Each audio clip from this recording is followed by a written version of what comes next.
zahajujeme 3. ročník velké ceny Nového Jičína v plavání. Na úvod mi dovolte představit stěžejní funkce sboru rozhodčích. Vrchními rozhodčími jsou pánové Lukáš Kousal z Prostějova a místní plavecká legenda Jan Sazovský. Startovat vás budou pánové Tomáš Kaluža a Vítek Klich. Vedoucím protokolu a ředitelem závodu je tady po mé levici pán Jakub Minář. Časomíru má na starosti Romanova Šult. No a na úvod mi dovolte mezi námi přivítat místostarostu města Nového Jičína, pana doktora Václava Dobrozemského, a já mu předám mikrofon a požádám ho o oficiální zahájení. Z domu? Martine, něco se dobré dopoledne nebo dobré ráno, dámy a pánové. Je mi velkou ctí a potěšení vás přivítat na novojičínském venkovním bazénu na 3. ročníku velké ceny Nového Jičína. O 3. ročníku se určitě dá říct, že to je tradiční akce a možná už někteří z vás zjistili, že příští rok teda neproběhne z důvodu chystané velké rekonstrukce tady tohoto venkovního bazénu, ale věřím, že o to víc se budete těšit na ročník v roce 2026, kdy tedy věříme, že už bazén bude otevřen. Oproti minulému roku vám počasí přeje, což je super, já věřím, že se to podaří udržet po dobu celého dne, celého závodu. Já vám přeju, ať se vám tady líbí, ať se vám tady daří a ať zvítězí ti nejlepší. Díky, držte se. Já velice děkuji panu Václavu Dobrozemskému za úvodní slovo a už teďka vás jménem pořadatelů zvu, pane místostarosto, sem do bazénu krytého na říjnovou akci Malá cena Nového Jičína, která se letos plave v rámci Českého poháru v plavání pro rok 2024 a určitě vás rádi tady přivítáme. Děkujeme, že jste mezi nás přišel. Poprosím rozhodčí, aby zaujali svá pracoviště. No a my jdeme na první disciplínu, tou je 200 volným způsobem.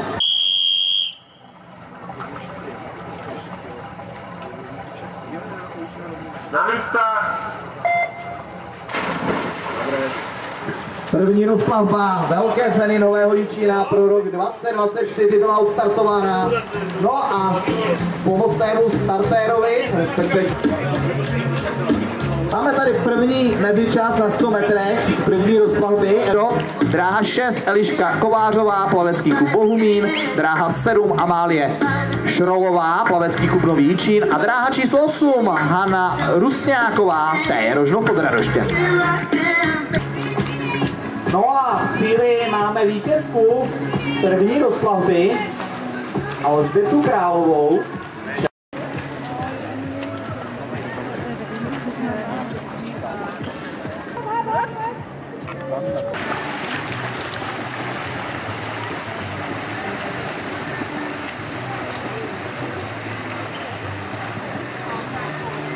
Dráha 4 Lucie Matušíková, Sparta Uherská. No a ono se tak ve finále stalo, takže vítězka na rozplavě. Stejně jako u děvčat, 5 rozplavek, takže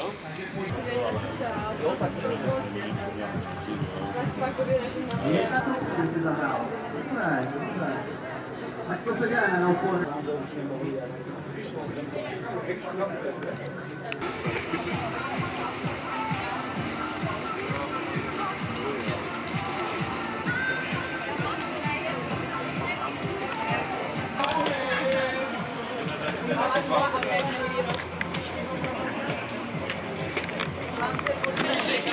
To je Bohumín a Valajský. Jaromír Jargaš, nejrychlejší borec v této rozplavbě. No, 5. rozplavba je velice dobře obsazená.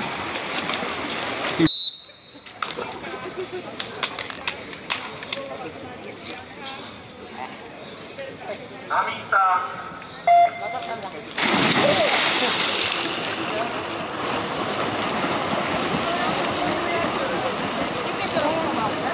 Také na zmíněné mistrovství juniorů v Podolí. No a když zůstaneme ještě u ostravských plavců, tak za Ostravu v této rozplavbě Adam Adrian Holani. Ten letos nejrychlejší čas 1:59. Vypadá to v dráze číslo 5 1,59,38 nakonec Eduard Petrů, takže domácí borec Matěj Pilát bere stříbro 2,00,43. No a třetí do party Adrian Holaník 2,05,50. Nějaký předčasný start tady doběhl.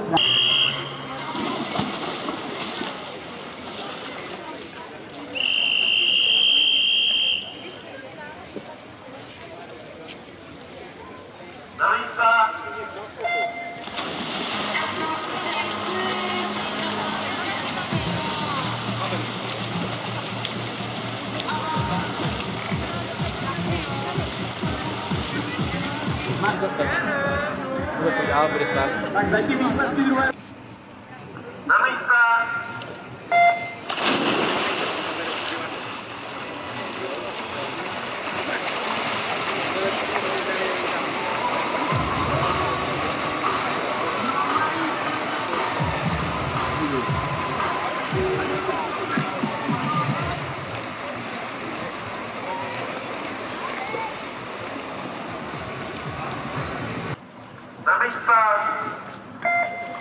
Takže Ženevě Gočal na 8. Přátelé, mezinárodní meeting v Novým Líčíně, protože v Ženevě je členka Slávy Trenčín.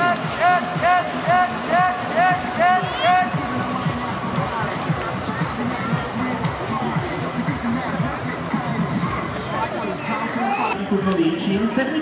Pavel Minařík, Slavia Uherské Hradiště a 8. Jiří Keller, Plavecký klub Nový Líčín.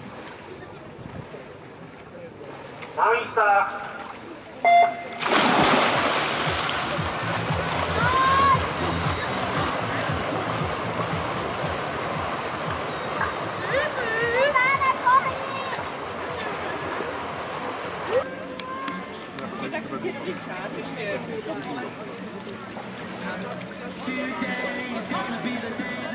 Adam je může.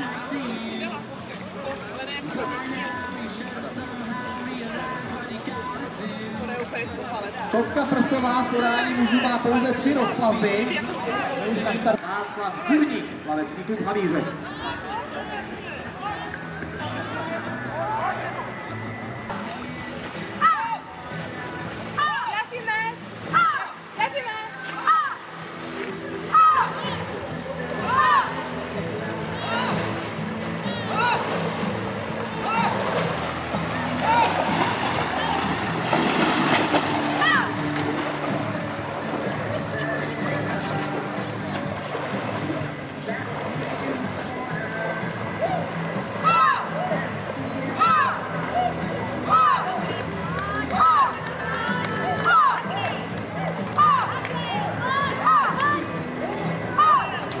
No a máme tady závod domácích borců.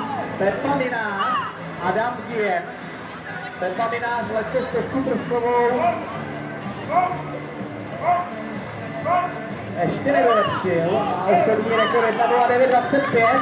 No a tady v domácím bazénu končí časem 1,12,61 těsně před Adamem. Ten doplaval pro stříbro časem 1,13,40. Jan Solaš, Marek Křížek, Martin Navrátil a jako 8. do odpoledního finále se probojoval domácí Lumír Havlásek.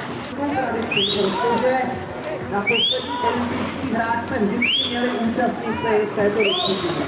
Letos to vypadá, že 200 polovku poklade Barbora Sémanová, která vás plní má limit a zatím, co jsem četl v médiích v jejich vyjádření, tak si plánuje 200 polovku. Kladno, 5. Anička Alešová, KSP Kladno, 6. Lucie Šenkeříková, Plavecký klub Nový Líčín.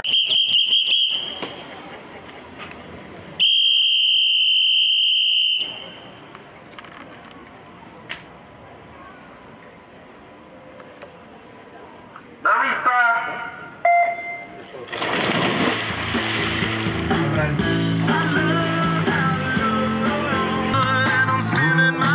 Super hvězda.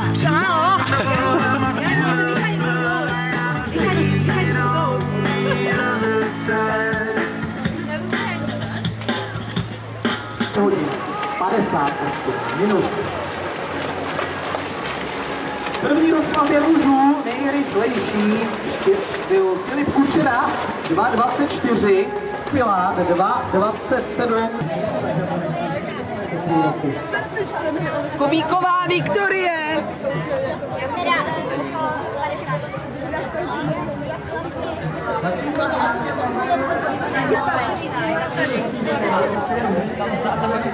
Já budu tak 4 sekundy za váma, to existuje.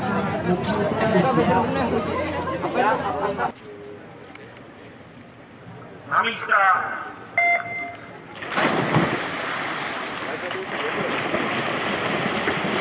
Milan Semera 23:37, osobní rekord na 50 volným způsobem.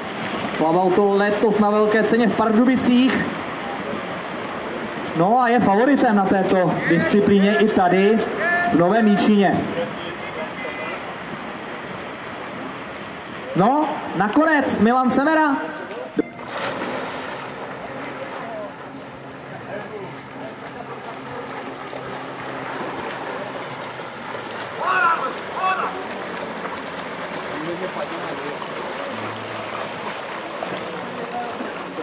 Dráha 6 Tomáš Mec na Hůřov, dráha 7 Lukáš Dominik bez Opava, na 8 Jakub Trkáč, Slávia 66. To jsou 3 nejrychlejší plavci v 5. rozkladě. Před námi 4.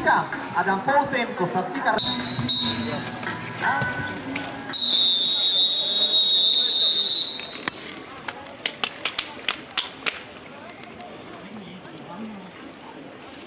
Na místa.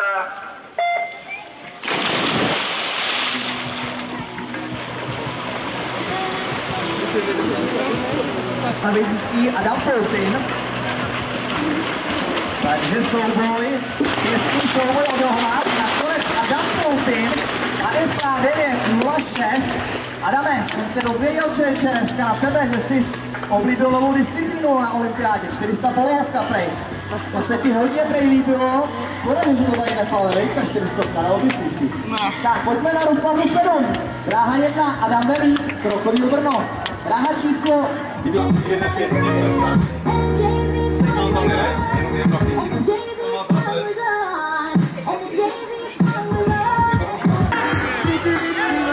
Adéla Tomečková si plave ve 3. rozplavbě pro vítězství 3:14:80.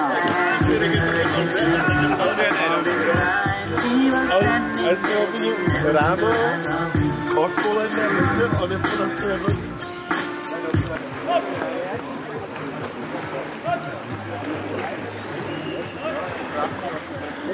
Představíme rozplavbu číslo 5, napíše více adeptek, které by mohly prokončit na 180 vteřin. Dráha 1, Melisa Červená, Slávia Trenčín, dráha 2, Barbara Půdová, Univerzita Olomouc, 3, Adéla Žurková, Palecký klub Nový Jičín, 4, Sestra, Barčí, Tereza Maláčová, Palecký klub Frenštát pod Radoštěm, dráha 5, Valerie Juráčko. Opravdu hustý, Lukáš Hustý, mezičas 21:49, zatím v čele.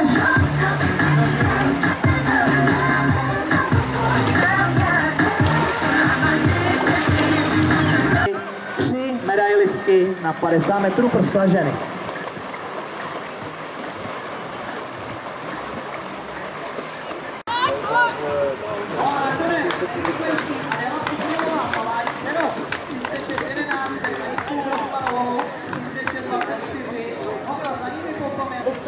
Trojka Jakub Srozil, Palecký klub Nový Jičín, 4 Jakub Drgáč, Slávia Uherské Hradiště, 5 Ondřej Kočí, plavání Přerov, 6 Václav Šiníček, Palecký klub Nový Jičín, 7 Vojtěch Plechka, Spartak Uherský Brod a 8 Štěpán Trnovec, Plavecký klub Zlín.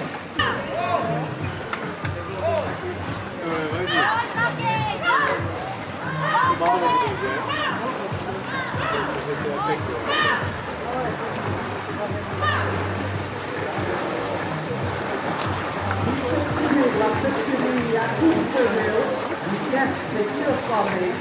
Tento čas Jakuba Srozila si tady značí.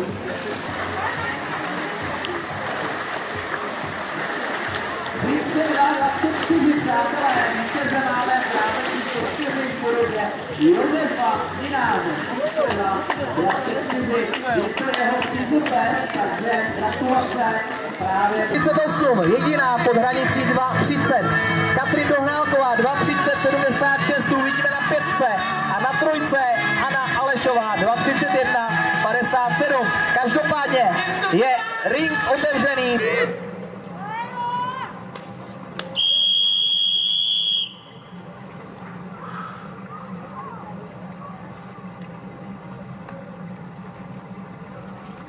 Na místa.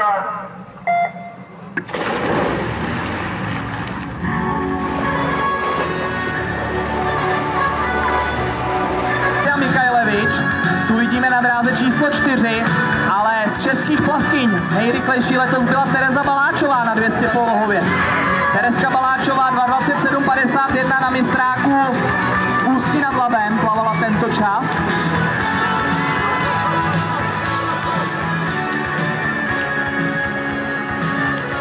Aňa v čele 1:06:19, na druhé pozici Katrin Dohnálková 1:08:93 a jako třetí tam obrací Patricie Jilková z Kladna na dvojce 1:09:59.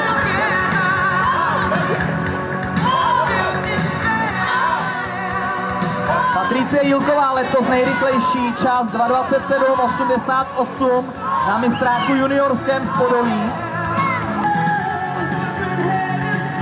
No, myslím, že ještě nakonec uvidíme zajímavý souboj. Nicméně Aňa, ta tam má hodně velký náskok, ale bude tam souboj o bronz. Stříbrná příčka vypadá na dráhu číslo 5 Katrin Dohnálkovou, ale o ten bronz se tam holky teďka poperou ještě chvíli. Zlatá medaile Aňa Stasia Mikajlevič 2:26:63, vítězka 200 polohové. Katrin Dohnálková stříbrná 2:28:09, no a nakonec bronzová Anna Alešová KSP Kladno 2:28. Aňo, jsi ochotná nám něco sdělit? Ne. Pojď nám říct aspoň, jestli jsi to tady užila, protože jsi vítězkou 200 polohové. Pojď nám říct, bylo to fajn dneska tady? Nie, vůbec. To bylo strašně těžké, jsem myslela, že dám sobak, ale mi to nevyšlo. Tak nič. Nevadí, nicméně, já ti gratuluju a určitě se ještě uvidíme na stupních vítězů. Dobre, těším se už. Takže to byla vítězka 200 polohovkové Aňa Stasia Mikajlevič.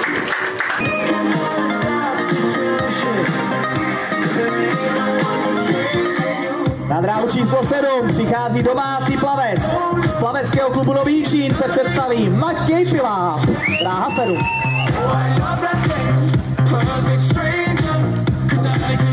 Na dráhu číslo 6 přichází zástupce kladenského plavání Štěpán Fejfar.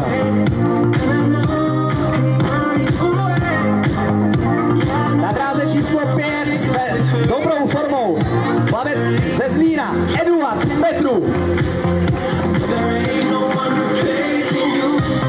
Favoritem rozplavby je ostravský borec Milan Semena. Dráha číslo 4.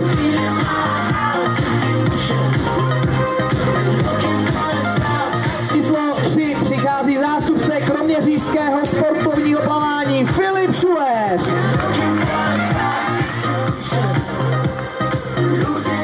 Na dráhu číslo 2 další zástupce kladenský Filip Kučera. A 8 finalistů v dráze číslo 1 uzavírá domácí Jakub Svozil. Ráno s velkou rezervou Milan Semena, 3. ročník velké ceny.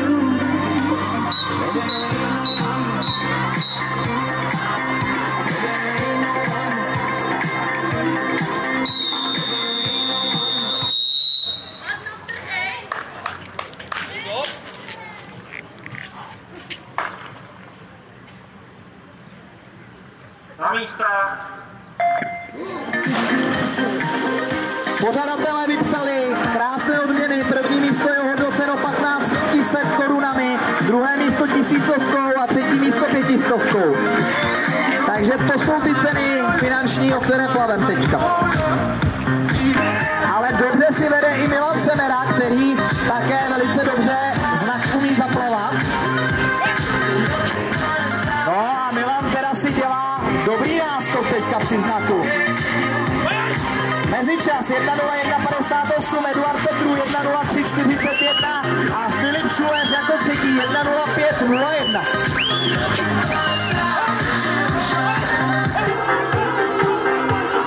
A ještě tam bude bronzový souboj mezi dráhou 2 Filipem Kučerou a dráhou 6 Štěpánem Fejfarem.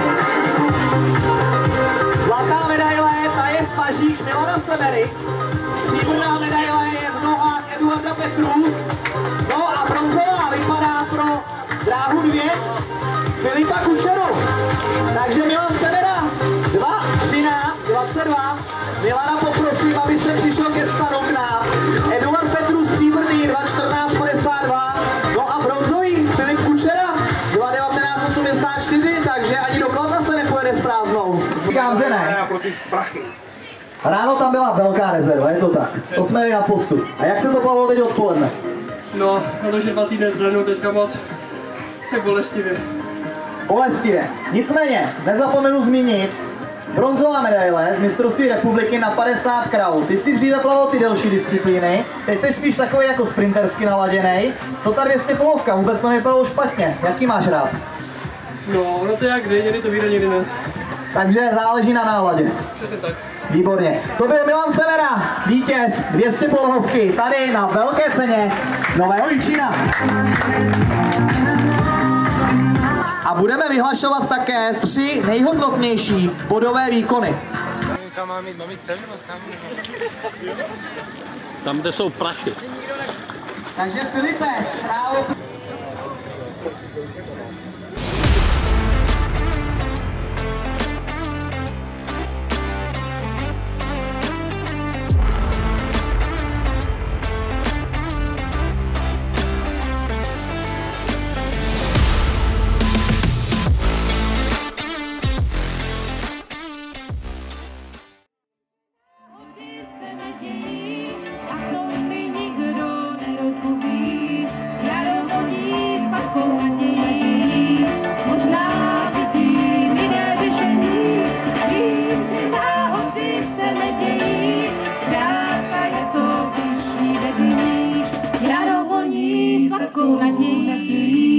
Možná za oknem stromy promluví, vím, že náhody se nedějí a to mi nikdo nerozmluví. Jaro voní sladkou nadějí, možná vidím jiné řešení, vím, že náhody se nedějí, zkrátka je to vyšší vedení.